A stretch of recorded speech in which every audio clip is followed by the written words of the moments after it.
Don't worry, we're going to tackle List 8 right now, and I promise we'll make these tricky words stick. So how are we going to do this? Well, to make it way easier, we've sorted these words into 5 simple groups. First, we'll look at the difference between what's normal and what's strange. Then we'll get into words about thinking and making decisions. After that, we'll ramp it up with some intense emotions, then talk about describing people, and finally, we'll finish off with some big, important ideas. Let's jump right in. All right, first up, we're looking at words that deal with the normal and the strange. Basically, this is all about what's considered usual versus what's, well, not so usual. Getting this difference is super important for using these words the right way. We're going to start with customary. Think of this word as our baseline for what's normal. It's what people usually do, what's traditional or expected. For instance, in many places, it's customary to bring a small gift if you're invited to someone's house for dinner. It's just the standard thing to do.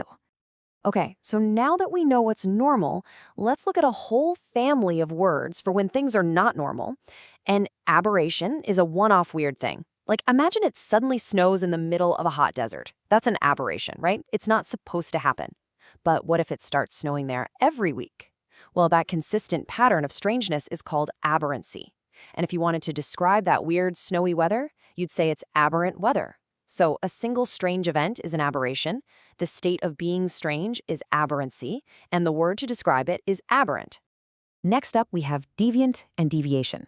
Now, these words also mean moving away from what's normal, but there's a little twist. They usually imply that a rule, maybe a social or a moral rule, has been broken.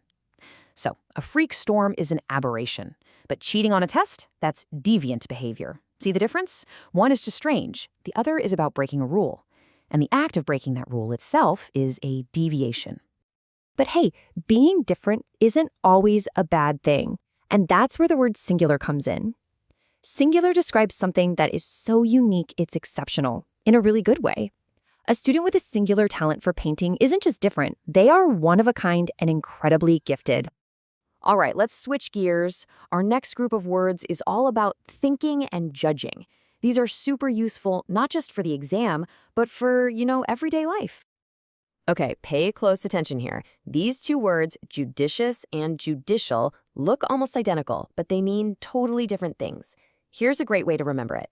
A judge should be judicious. So judicious means being wise, showing good judgment, but judicial is only about the law, courts, and the legal system. So you can make a judicious choice about what career to pursue, but you'll only deal with the judicial system if you break the law. Now this word, apprehend, is a bit of a shapeshifter. It has 2 completely different meanings. First, the easy one. It means to catch or arrest someone. The police will apprehend the criminal. Simple. But the second meaning is to understand or grasp an idea, usually a difficult one.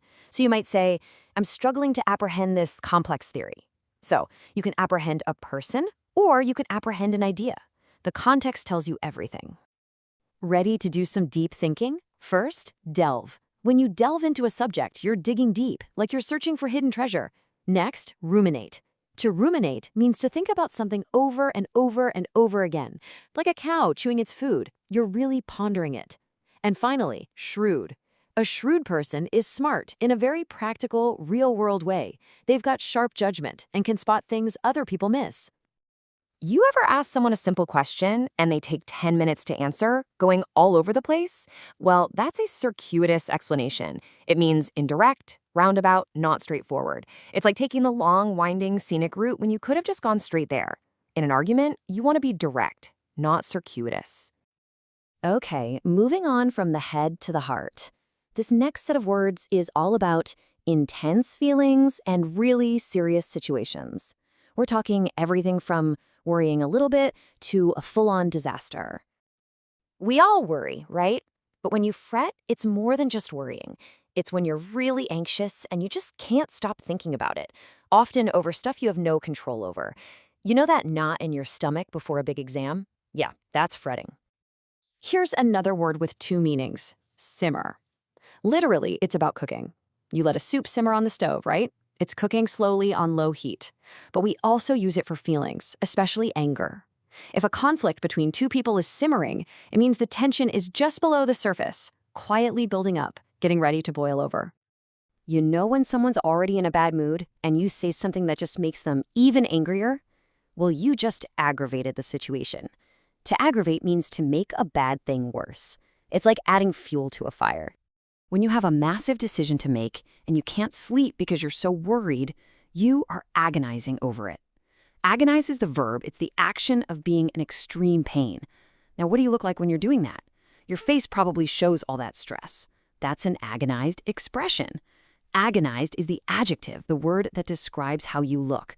So you agonize and you look agonized. Simple. So when things are really, really bad, we have these two words, horrendous and dire. A horrendous accident is one that's just shocking and awful to see. It's about the horror of it. But a dire situation is one that's extremely serious and needs immediate action. Like if a town is in dire need of water, it's a critical emergency. So remember, horrendous is about shock. Dire is about urgency. All right, let's change it up again. Now we're going to look at some fantastic words for describing people, their personalities, and the way they do things. These will really help you be more precise in your descriptions. Okay, let's break these down. Candor is a great quality. It means being open and completely honest. When someone speaks with candor, they tell you the truth plain and simple. Next, endear.